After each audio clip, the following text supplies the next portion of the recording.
Breaking news. Zimbabwe has just been rocked by an announcement that no one saw coming. The government has finally approved massive bonuses for civil servants, and the country is in absolute shock. After years of complaints, broken promises, and rising frustration, officials have suddenly decided to reward public workers with what's being called one of the biggest payouts in recent memory. But here's the burning question: is this a genuine reward for hard work, or a sneaky political maneuver to calm growing public anger? Drop your first reaction in the comments. Is this relief, or manipulation? For teachers, nurses, police officers, and government clerks who've struggled under harsh economic realities, this feels almost too good to be true. Inflation has crushed salaries, transport costs have skyrocketed, and grocery prices change faster than the weather. Many workers had given up hope of ever receiving anything close to a fair bonus. So when the news broke that payments would start immediately, disbelief quickly turned into chaos, phones buzzing, group chats exploding, and social media drowning in shock and celebration. Would you believe it if it were your salary at stake?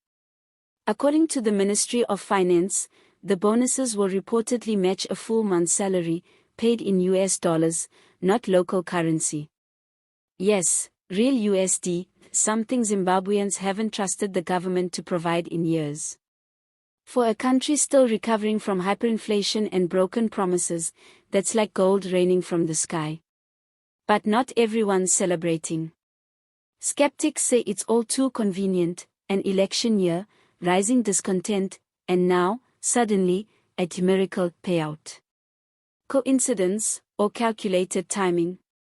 In Harare, excitement and suspicion are walking hand in hand. Some workers are lining up at banks already, while others say they won't believe it until they see the money hit their accounts. Teachers' unions are cautiously optimistic but remain skeptical, warning that this could be a one-time stunt meant to silence critics.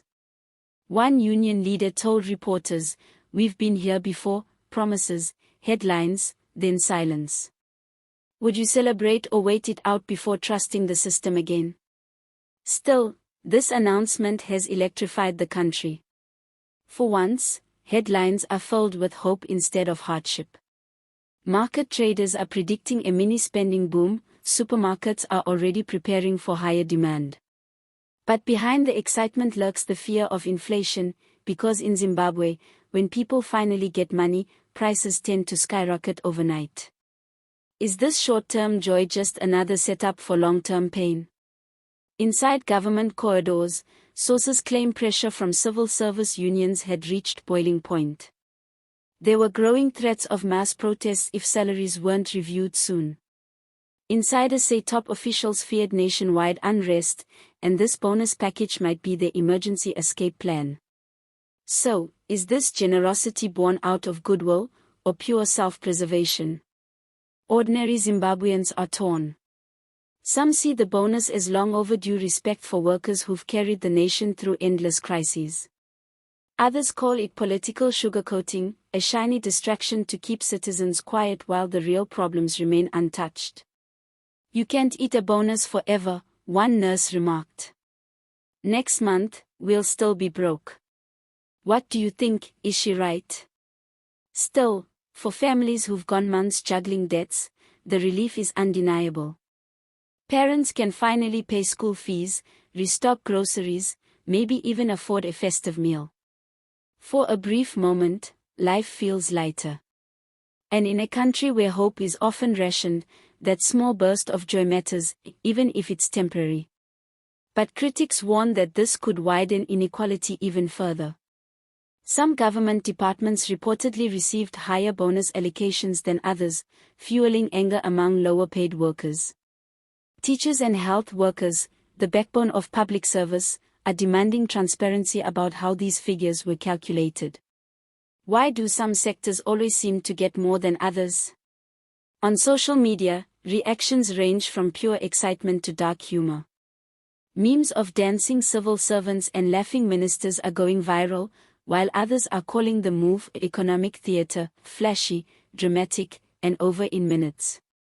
It's classic Zimbabwean politics, they say, when pressure mounts, throw the people a bone and call it a feast. Do you agree, or do you think this time is different? Economists, meanwhile, are sounding alarms.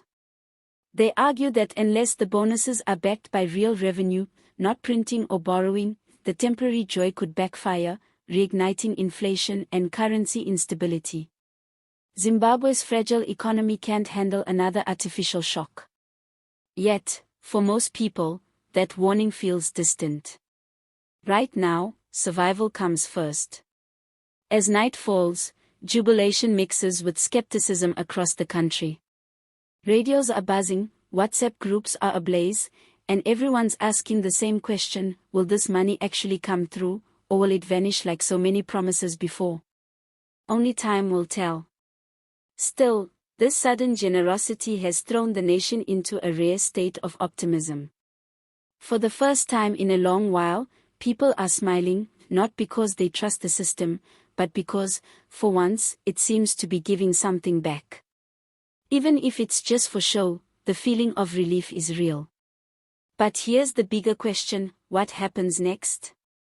Will this spark a genuine turnaround for Zimbabwe's weary workforce, or fade away as another political illusion? Is this the dawn of a new beginning, or just another chapter in the cycle of hope and disappointment? Whatever the truth, one thing is certain: Zimbabweans are watching closely.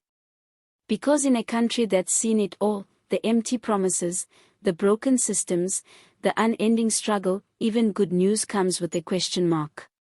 So tell us below, do you think this is a genuine turning point, or another illusion sold as progress?